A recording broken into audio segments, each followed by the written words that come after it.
গাছের টুকরো এই সমস্ত জিনিসপত্র ছড়িয়ে ছিটিয়ে আছে দেখে মনে হচ্ছে কেউ জোর করে এই ঘরের মধ্যে ঢুকে পড়েছে। আচ্ছা নিধি দেবী, এই বিজয়ের শত্রুতা কার সাথে ছিল? বিজয় ফ্যাক্টরি শ্রমিকরাই।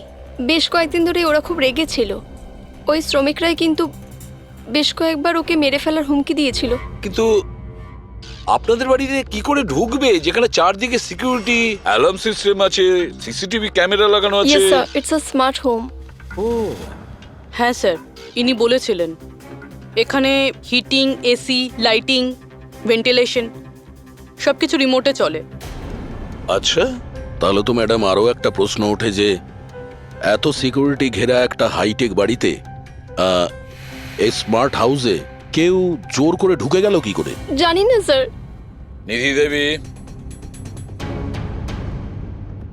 আপনাদের সিসিটিভি ক্যামেরার ফুটেজ আমরা দেখতে চাই।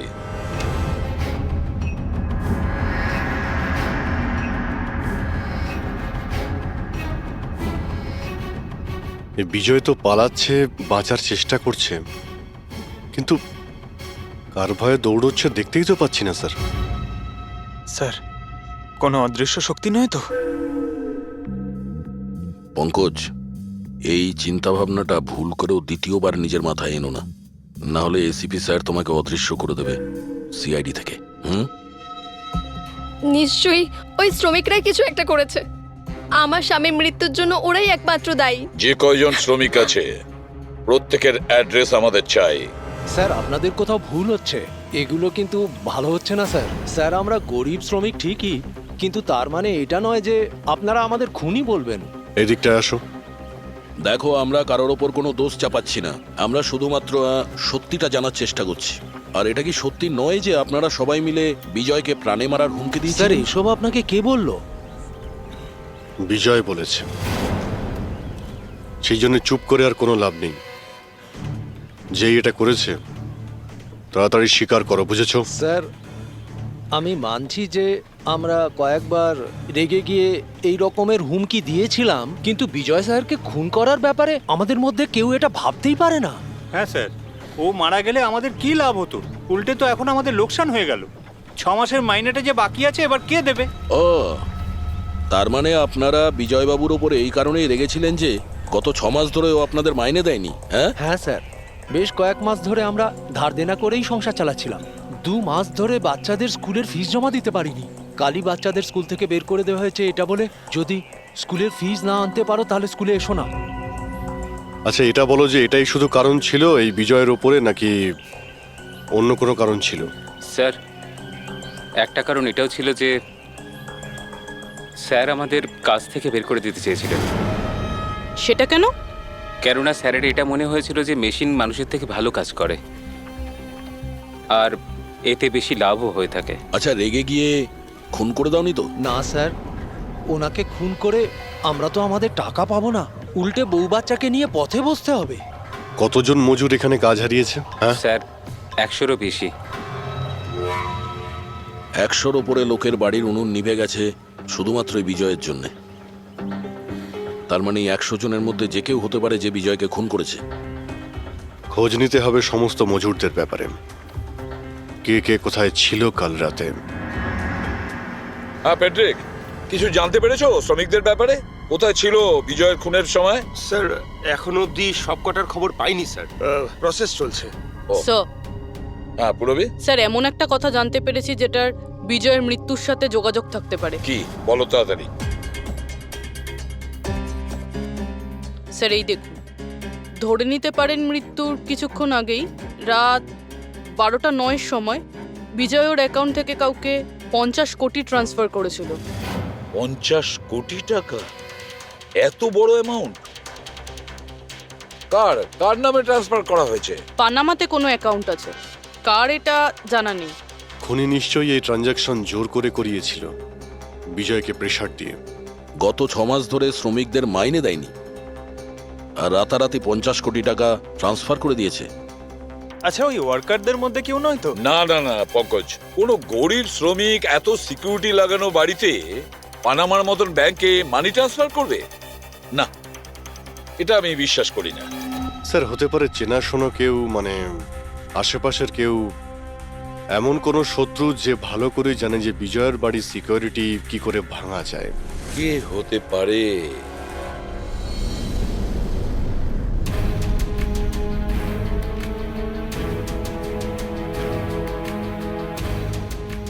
জ্যাকলিন, আরে প্রচন্ড গরম লাগছে তো, একটু এসি টেম্পারেচারটা 20 করে দাও তো। করে দিয়েছি বস। এখন রুমের টেম্পারেচার হলো 20 ডিগ্রি সেলসিয়াস। নাইস। আর জ্যাকলিন, আমার আর একটা কাজ করো, রুমের লাইটটা একটু কমিয়ে দাও, আমি একটু আরাম করতে চাই।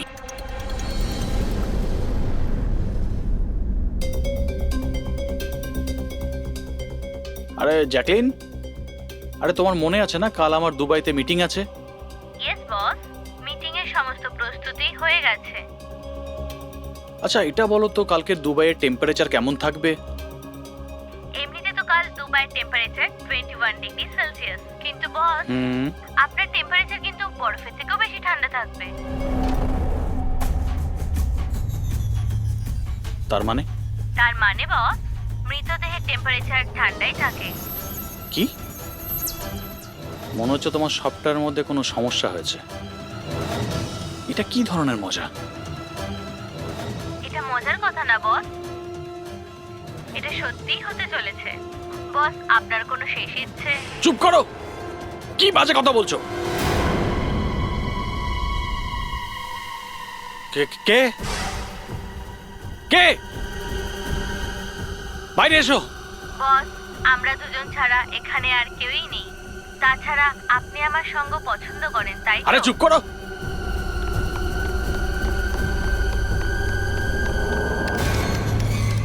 কোনো লাভ নেই বস, আমি সমস্ত দরজা লক করে দিয়েছি।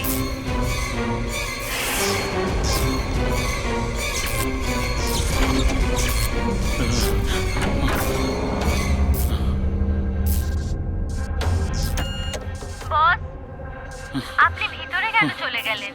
আসুন, বাইরে আসুন। কে তুমি?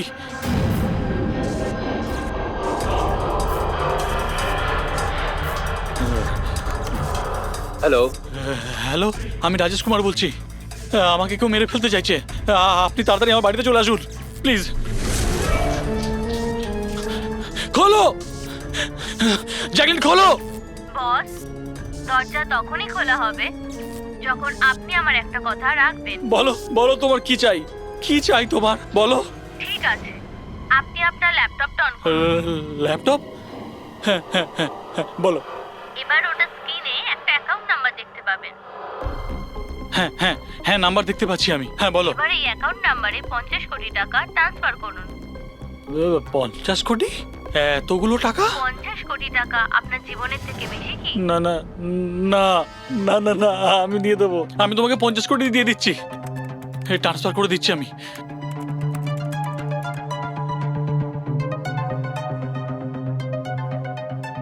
দেখো, এই অ্যাকাউন্টে 50 কোটি টাকা আমি ট্রান্সফার করে দিয়েছি। দেখো, এবার আমাকে যেতে দাও। ঠিক আছে বস, এবার আপনি যেতে পারেন। দরজা খোলা আছে। আরে আরে বাহ, দরজা খোলা আছে।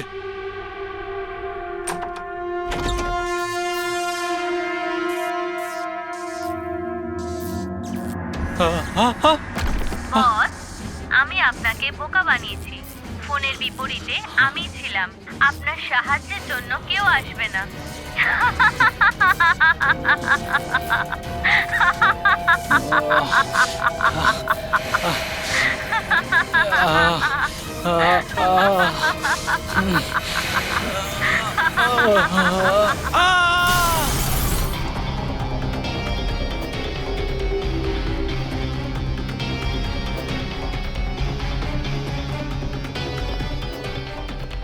স্যার, এই ঝাড়বাতির হুক তো একদম ঠিক আছে।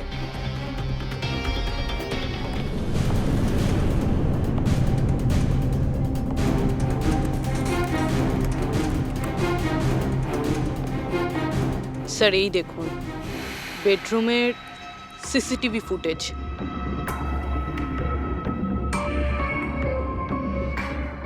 মনে হচ্ছে কারো হাত থেকে বাঁচার জন্য ও ওই রুমে যায়, আর ভিতর থেকে দরজাটা লক করে দেয়।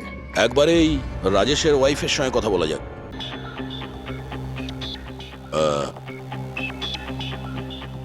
এক্সকিউজ মি ম্যাম, এই রাজেশ ছাড়া ওই সিকিউরিটি কোড আর কে কে জানতো? রাজেশ ছাড়া এই কোডের ব্যাপারে আর কেউই জানতো না স্যার। এমনকি ও আমাকেও এই ব্যাপারে কোনোদিন কিছু বলেনি। স্যার, এই খুনি কোড কি করে জানলো? ও ভেতরে এলো কি করে? এক মিনিট, এটা তো ঠিক সেই রকমই যেটা বিজয়ের ঘরে ছিল। রাজেশের মডার্ন টেকনোলজির উপর খুব শখ ছিল। মেশিন, গ্যাজেট সবকিছুতেই সব সময় ও আপ টু ডেট থাকতো। এই বাড়িটাকে স্মার্ট হোমে পরিণত করেছিল ও। প্রত্যেকটা মেশিনকেই ওর ভার্চুয়াল অ্যাসিস্ট্যান্ট জ্যাকলিন অপারেট করতে জানতো। তার মানে আরো একটা কমন ব্যাপার আছে বিজয় আর রাজেশের মধ্যে, যেটা হলো টেকনোলজি। আমি একটা ম্যাগাজিনে পড়েছিলাম যে রাজেশ এই ব্যাপারটাকে সমর্থন করে যে মেশিন, অফিস আর ফ্যাক্টরি থেকে মানুষকে রিপ্লেস করে দেবে। আর মজুরদের ক্ষোভটাও এই বিষয় নিয়েই ছিল, বিজয়ের উপর।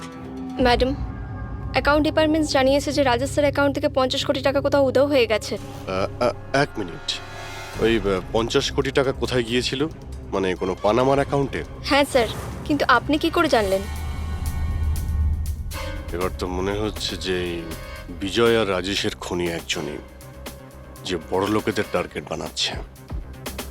ওকে যদি এখনই না ধরা যায় তাহলে হয়তো অনেকগুলো খুন হবে। চলো রঘুকে গিয়ে এটা বলি। চলো, চলে এসো, চলে এসো।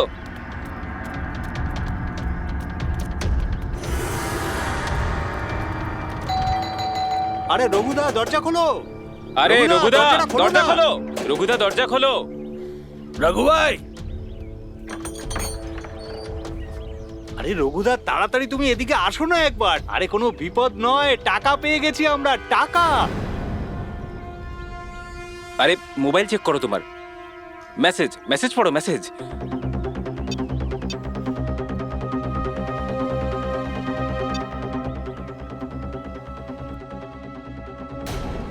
কোনো বিপদ নয়, টাকা পেয়ে গেছি আমরা, টাকা। মানে আরে মোবাইলটা চেক করো তোমার। 10 লাখ টাকা এসেছে আমার অ্যাকাউন্টে, কিন্তু কোথা থেকে? এই যে আমার অ্যাকাউন্টে কেউ 10 লাখ টাকা দিয়েছে। শুধু তোমার অ্যাকাউন্টেই নয় দাদা, আমাদের সবার অ্যাকাউন্টেই 10 লাখ টাকা ঢুকেছে। 10 লাখ! রঘুদা, আমরা তো বড় লোক হয়ে গেলাম। এবার না জীবনের সব স্বপ্ন পূরণ করব আমরা। আমি তো ঠিক করেই নিয়েছি দাদা, একটা দামি গাড়ি কিনবো। আমি আমার বউকে নিয়ে বিদেশে যেতে চাই। ব্যাস। এক মিনিট, অত লাফানোর মতো কিছু হয়নি। এতগুলো টাকা আমাদের অ্যাকাউন্টে এলো কি করে? আরে কি যায় আসে যেখান থেকে হোক এসেছে। আমার ব্যাপারটা সুবিধে লাগছে না। আমার মনে হয় যে সিআইডিকে ফোন করা উচিত। কথায় আছে না, ওপরওয়ালা যখনই দেয় 2 হাত ভরে দেয়। এমনটাই হয়েছে বারোলিয়ায় অবস্থিত বস্তিতে থাকা কিছু শ্রমিকদের সাথে। গতকাল পর্যন্ত যেখানে এদের কাছে খাওয়ার জন্য কিছুই ছিল না, কিন্তু আজ সেই শ্রমিকদের অ্যাকাউন্টেই কোনো এক ভালো মানুষ 10 লাখ টাকা পর্যন্ত দিয়ে দিয়েছে। কিন্তু টাকাটা কোথা থেকে এসেছে, কে দিয়েছে, সেটা এখনো সঠিকভাবে কিছু বলা যাচ্ছে না। এবার আমরা চোখ রাখবো পরবর্তী বিশেষ খবরে। স্যার, সব টাকাটাই শ্রমিকদের কাছে পানামা অ্যাকাউন্টটা থেকেই এসেছে। যা বাবা, 10 লক্ষ টাকা! সে যেই হোক, সে প্রথমে বিজয় আর রাজেশকে খুন করেছে, আর তারপরে ওদেরই টাকা, মানে বিজয় আর রাজেশের টাকা গরিবদের কাছে বিলিয়ে দিয়েছে। কিন্তু স্যার, এই যেই হোক, এই উদারমনস্ক খুনি এইরকম টাইট সিকিউরিটির বাড়িতে ঢুকলো কি করে? দয়া, তুমি একটা ব্যাপার নোটিস করেছো? এই বিজয় আর রাজেশ দুজনেরই টাইট সিকিউরিটিতে ঘেরা বাড়ি আর্টিফিশিয়াল ইন্টেলিজেন্সে চলতো। আর দুজনের বাড়িতেই একই ভার্চুয়াল অ্যাসিস্ট্যান্ট ছিল, জ্যাকলিন। হ্যাঁ স্যার, তো হতে পারে যে এই ধূর্ত খুনি এই আর্টিফিশিয়াল ইন্টেলিজেন্সকে হ্যাক করেছিল আর এই জ্যাকলিনকে ওর মালিকের বিরুদ্ধে প্রোগ্রাম করেছিল। হতে পারে। আচ্ছা, ওই জ্যাকলিন আর ওই সফটওয়্যার কোন কোম্পানির? স্যার, খুব বিখ্যাত কোম্পানি বিওটি টেকনোলজিসের মালিক মিস্টার অরবিন্দ। এই জ্যাকলিন উনিই বের করেছেন। I C.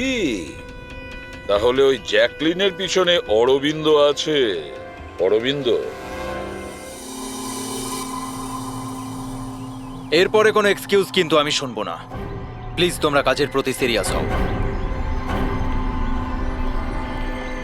মিস্টার অরবিন্দ, হ্যাঁ আমরা সিআইডি থেকে আসছি, আপনার কাছে কিছু প্রশ্ন জিজ্ঞাসা করব। সরি, এই সময় আমি একটু বিজি আছি, কালকে সন্ধেবেলা আপনারা আসুন। মিস্টার অরবিন্দ, বেশি ওভার স্মার্ট হওয়ার একদমই চেষ্টা করবেন না। দুটো খুন হয়েছে, ভাগ্য ভালো যে আমরা এখানে কথা বলতে এসেছি। এরপর জিজ্ঞাসাবাদ কিন্তু সিআইডি ব্যুরোতেও হতে পারে, কথাটা বুঝতে পারলেন? আপনারা আসুন না, বসুন না। কি নেবেন, চা কফি? এই এখানে দাঁড়িয়ে আছো কেন? যাও চা কফি নিয়ে এসো। ভার্চুয়াল অ্যাসিস্ট্যান্ট জ্যাকলিন, যেটা আর্টিফিশিয়াল ইন্টেলিজেন্স দিয়ে চলে, আপনি বানিয়েছেন? হ্যাঁ, আমিই বানিয়েছি। আর এই ক্রিয়েশনটা নিয়ে আমি খুব প্রাউড ফিল করছি। ইনফ্যাক্ট আমি তো এটাই বলবো যে আপনারা সিআইডির লোকেরাও এই পুরনো ব্যুরো সরিয়ে স্মার্ট ব্যুরো বানিয়ে নিন, আর আপনাদের এই কিছু অফিসারকে সরিয়ে দিন। হ্যাঁ, আর আপনাদের যত এই মার্ডার কেসেস আছে সেগুলো সফটওয়্যার দিয়ে সলভ করুন, তাই না? তো তোমার মনে হচ্ছে যে এই সফটওয়্যার দিয়ে মার্ডার কেস খুব সহজেই সলভ হয়ে যাবে? নিশ্চয়ই। তাহলে তো এটাও হতে পারে যে এই সফটওয়্যারের সাহায্যে কেউ খুনও করতে পারে, তাই তো? আমি কিছু বুঝতে পারছি না। তোমার অনেক ক্লায়েন্ট তো ইউজ করে না এই ভার্চুয়াল টেকনোলজি, হ্যাঁ, ভার্চুয়াল অ্যাসিস্ট্যান্ট। তাহলে এটা কি সম্ভব নয় যে ওটাকে হ্যাক করা যায়, আর হ্যাক করার পরে এই ভার্চুয়াল অ্যাসিস্ট্যান্টকে দিয়ে নিজের মালিককেই মেরে দেওয়া যায়? যেই টেকনিকটা ব্যবহার করে আমি জ্যাকলিনকে বানিয়েছি সেটা হ্যাক করা ইম্পসিবল। যদি আপনার টেকনিক এতটাই ফুল প্রুফ হয়, তাহলে ওদের স্মার্ট হোমের যতগুলো গ্যাজেট আর যতগুলো সিস্টেম, সেগুলো হ্যাক কি করে করলো? স্যার, আমার মনে হচ্ছে ওই লোকেরা সেটিংটাই কিছু করেছে, নইলে আমার এই টেকনোলজি তো একদম ফুল প্রুফ। যতটাই ফুল প্রুফ হোক বা সিকিউর, এই যে হ্যাকাররা থাকে না, ওদের কিন্তু বেশিক্ষণ লাগে না এগুলো হ্যাক করতে।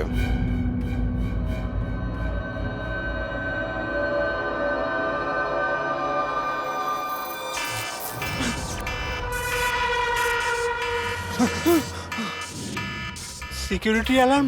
বাড়িতে নিশ্চয়ই চোর ডাকাত ঢুকেছে। কি কি করি এবার?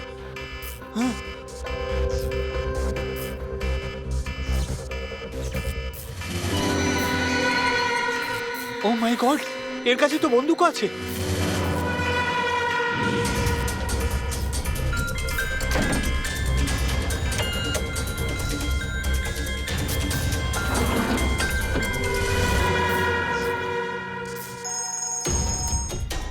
হ্যালো, কি? ঠিক আছে, আমরা এক্ষুনি ওখানে পৌঁছচ্ছি। JKH সিক্রেট অ্যালার্ম কোম্পানির ফোন ছিল। মনে হচ্ছে এনার মহান টেকনোলজি আবার হ্যাক করা হয়েছে। হতে পারে ওই বিখ্যাত জার্নালিস্ট সঞ্জীব, ওর বাড়ি থেকেও ঢুকে গেছে।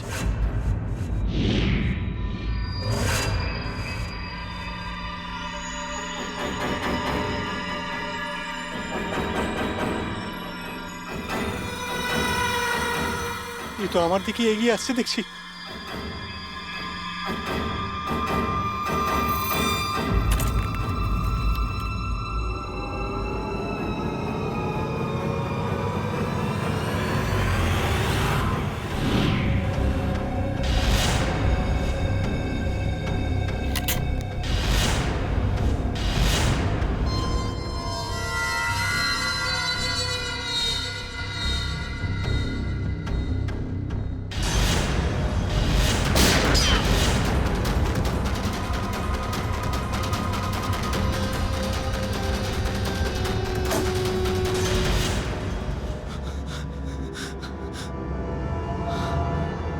সিআইডি? সরি স্যার, আমায় ক্ষমা করবেন। আমার মনে হয়েছিল যে আপনারা ওই খুনিরই সঙ্গী যে এই বাড়িতে ঢুকেছে, কিন্তু থ্যাংক ইউ ভেরি মাচ। আপনারা চলে এসেছেন তাই জন্য আমি বেঁচে গেলাম, না হলে ও তো আমাকে মেরেই ফেলতো। কে মেরে ফেলতো? এখানে তো কেউই নেই। কার কথা বলছো তুমি? স্যার, ও এখানেই ছিল, দরজার বাইরেই ছিল। দেখেননি আপনারা? দরজার বাইরে? আমরা তো ওখান থেকেই আসছি, আর আসার রাস্তায় আমরা তো কাউকে দেখিনি। ব্যাপারটা কি? হঠাৎ করে গেল কোথায় সে? ইউনো জ্যাকলিন, তুমি কি জানো আজকের দিনটা আমার কি সুন্দর কেটেছে? দারুণ মজা করেছি আমি। আচ্ছা, প্রথমে তো এটা বলো দেখি আমার সোনা, আজকের ওয়ার্কআউটটা কেমন ছিল? হ্যাঁ, দেখো দেখো। খুব ভালো বস, তুমি 650 ক্যালোরি বার্ন করেছো। হুম। আর তোমার ম্যাক্সিমাম হার্ট রেট ছিল 160 বিপিএম। হায় হায়, এর মানে আমি আগের চেয়ে অনেক বেশি রোগা হয়ে গেছি। আর হ্যান্ডসামও, হ্যাঁ তাই না? হ্যাঁ বস, তোমাকে আগের থেকে অনেক বেশি ইয়াং লাগছে। আচ্ছা, ইউ নটি গার্ল জ্যাকলিন। হ্যাঁ। এবার আমি এটাকে নিয়ে মাইক্রোওয়েভে রেখে দেই। আমার সোনা, এটাকে এবার অন করে দাও। আচ্ছা, এবার এটা তো বলো আমার কালকের শিডিউল কি? বস, কালকে তো তোমার কোনো মিটিং নেই। কি বলছো তুমি? কিন্তু আগামীকাল তো আমার খুব বিজি থাকার কথা। তুমি ভালো করে চেক করো তো। করে নিয়েছি বস, কালকে তোমার কোনো মিটিং নেই, কারণ আজকের দিনটাই হলো তোমার জীবনের শেষ দিন।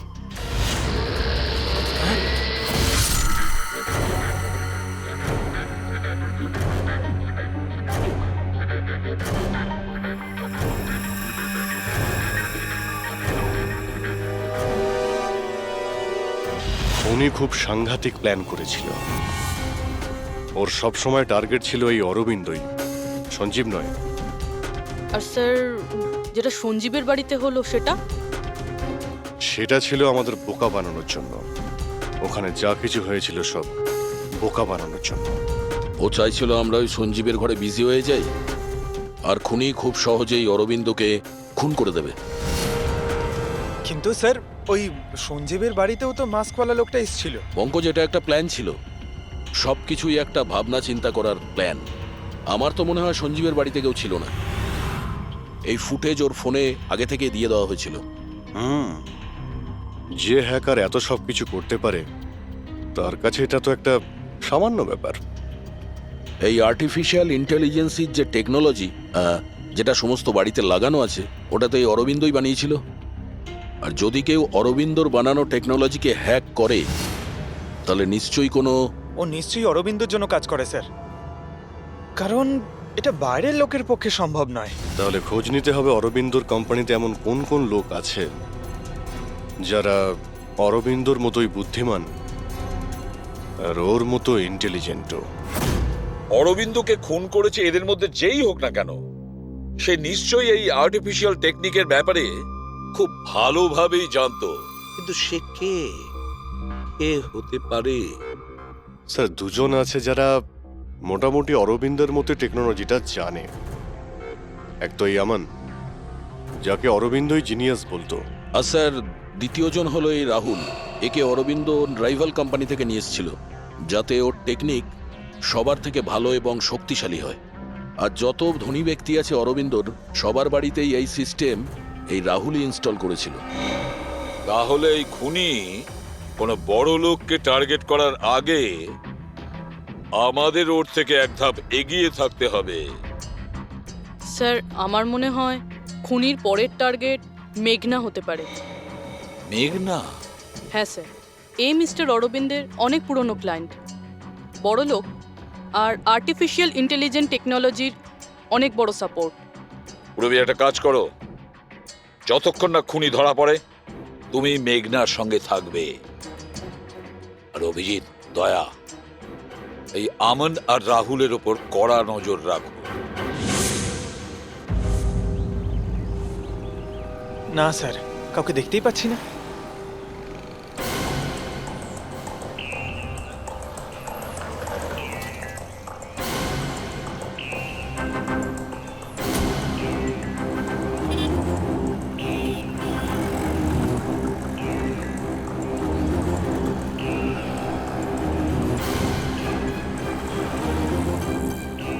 স্যার, রাহুল।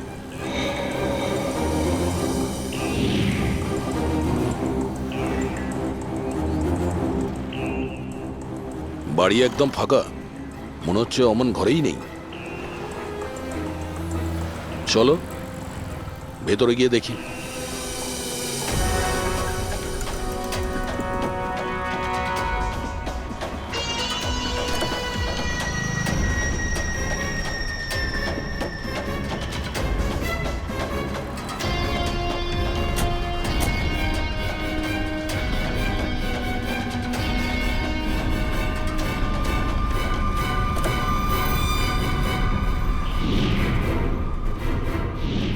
রাহুল, তাহলে তুমি ওকে সাহায্য করেছিলে দাদাকে খুন করার জন্য? না স্যার, আমি এটা কেন করব স্যার? স্যার স্যার আমি কেন আমার দাদাকে খুন করতে যাব? আচ্ছা, তাহলে এখানে এত ভাইটাল মিটিং কিসের হচ্ছিল? স্যার অ্যাকচুয়ালি ব্যাপারটা হচ্ছে অরবিন্দ স্যারের মৃত্যুর পর আমি ওনার কোম্পানিতে কাজ করতে চাইছিলাম না, তাই ও আমাকে অফার দিচ্ছিল ওর কোম্পানিতে কাজ করার জন্য।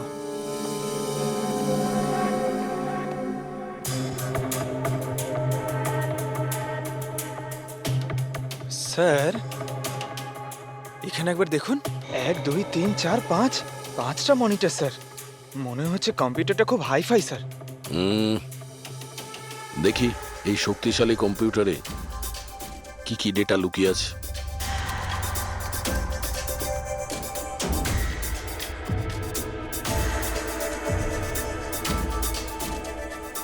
এর মধ্যে তো বিজয় আর রাজেশের ব্যাংক অ্যাকাউন্টের ডিটেলস আছে। এই সব খুন ওই করেছে স্যার।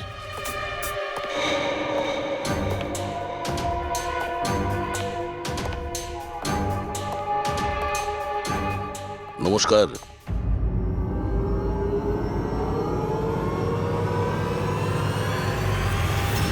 স্যার, আমার তো মনে হয় কেউ এটাই চায় যে ফাইলটা আমার কম্পিউটারে পাওয়া যাক আর আপনারা আমাকেই সন্দেহ করে। তোমার কারোর ওপর সন্দেহ হয়? কে করতে পারে এটা? স্যার জানি না, কিন্তু আমার মনে হচ্ছে স্যার যদি অরবিন্দ স্যারের কম্পিউটার হ্যাক হয়ে থাকে তাহলে পৃথিবীর যে কোনো কম্পিউটারে হ্যাক হতে পারে, কারণ ওনার কম্পিউটার কোনো নেটওয়ার্কের সাথেই কানেক্টেড নয়। তার মানে অরবিন্দ বাবুর কম্পিউটার যেই হ্যাক করুক সে সেই সময় ওখানে উপস্থিত ছিল, তাই তো? ইয়েস স্যার, কিন্তু বুঝতে পারছি না অরবিন্দ স্যারের পার্সোনাল অফিসে যাওয়ার পারমিশন কারোরই ছিল না, এমনকি আমি নিজেও সেখানে কখনো যাইনি। আচ্ছা, তাহলে কেউ তো হবে যার পারমিশন ছিল অরবিন্দর অফিসে যাওয়ার। হ্যাঁ স্যার, ওর নাম প্রিয়া। প্রিয়া? কোথায় থাকে ও?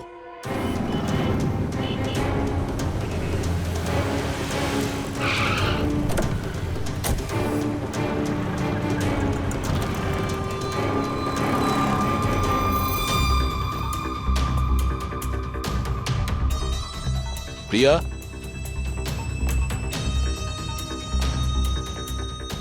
প্রিয়া?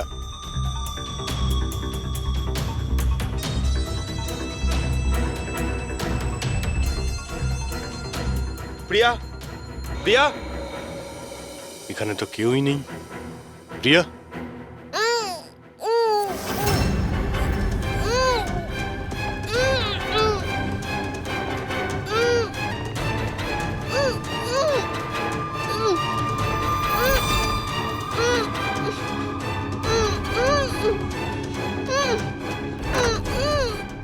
প্রিয়া? প্রিয়া? প্রিয়া? তুমি ঠিক আছো? এক মিনিট।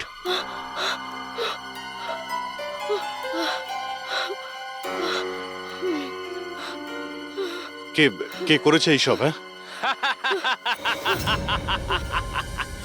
ওঠো ওঠো ওঠো, বাইরে এসো।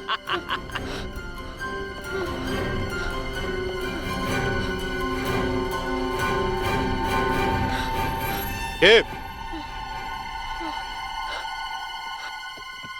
এসো সিআইডির লোকেরা, এসো। দেশের রক্ষা করো না তোমরা?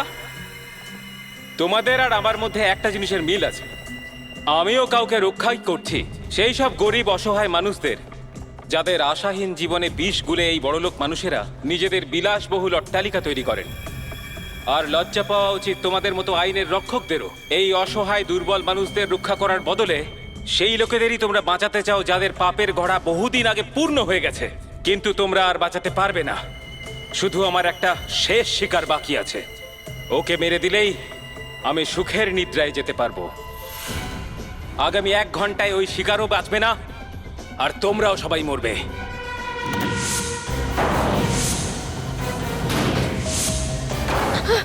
আরে এসব কি হচ্ছে?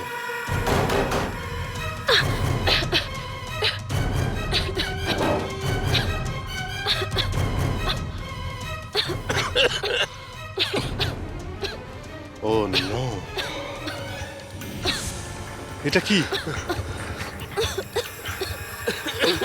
বিষাক্ত গ্যাস।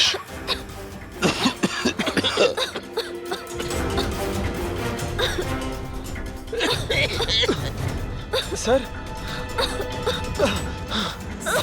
পঙ্কজ পঙ্কজ পঙ্কজ পঙ্কজ পঙ্কজ ওঠ। প্রিয়া, তুমি ঠিক আছো? বাইরে যাওয়ার তো কোনো রাস্তাও দেখতে পাচ্ছি না।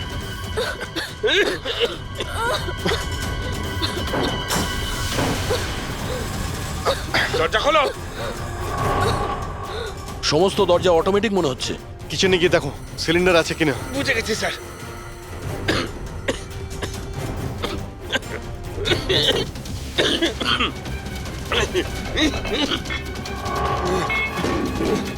চলো।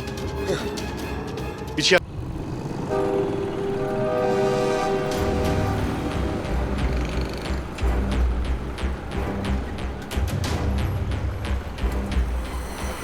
লিসেন এভরিওয়ান, তোমাদের সবার মনে আছে তো আমাদের কিন্তু এই অ্যাসাইনমেন্টটা মান্থ কমপ্লিট হওয়ার আগেই করতে হ্যাঁ হবে। মেঘনা ম্যাডাম। ওকে? কিসের আওয়াজ এটা? আরে এই আওয়াজটা কোথা থেকে আসছে?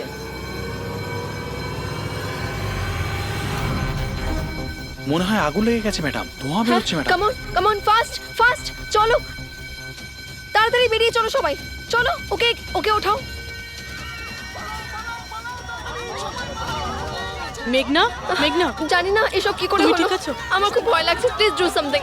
ভয় পেও না, কিচ্ছু হবে না। চলো চলুন।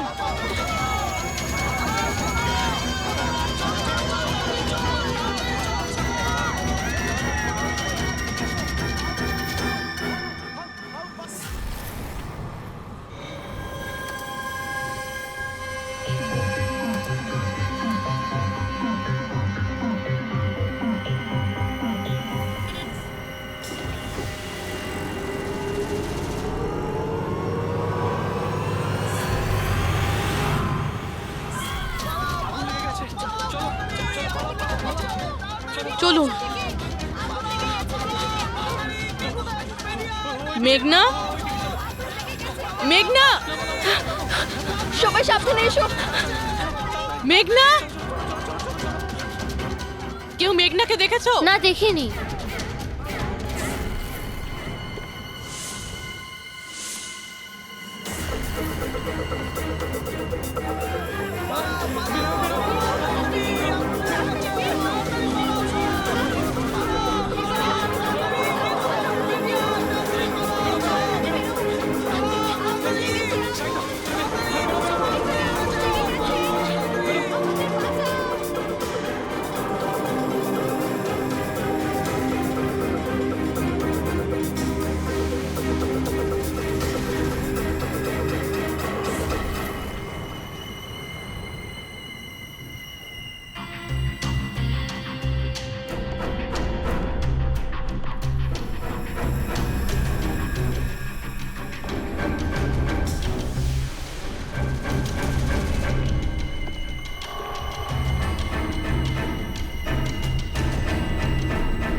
প্রিয়ার বাড়ি থেকে বেরোনোর সময়ই আমরা পুরবীকে মেসেজ করে দিয়েছিলাম তুমি মেঘনাকে মারতে আসছো। আর তুমি ভাবছিলে যে আমরা সবাই মারা গেছি? কিন্তু কম্পিউটার ফুটেজ আমি নিজে চেক করেছিলাম, মেঘনা ওখানে একাই ছিল। কিন্তু আপনারা যেভাবে তুমি সিকিউরিটি সিস্টেম হ্যাক করতে পারো আমরাও করতে পারি। তুমি নকল ফুটেজ দেখেছিলে, তোমার মিষ্টি আমরা তোমাকেই খাইয়েছি। যখন তুমি ওই নকল ফুটেজটা দেখছিলে তখন আসল ক্যামেরাটা ডিসেবল করা ছিল, আর সেই মুহূর্তেই আমরা সেফলি মেঘনাকে বিল্ডিং থেকে বার করে দিয়েছি। এখন বলো কেন করেছো সব? কেননা ঘৃণা করি আমি এই টেকনোলজিকে। সেই সব মানুষদের ওপর প্রতিশোধ নিতে চেয়েছিলাম, তাদের উচিত শিক্ষা দিতে চেয়েছিলাম যারা এই টেকনোলজির সমর্থক।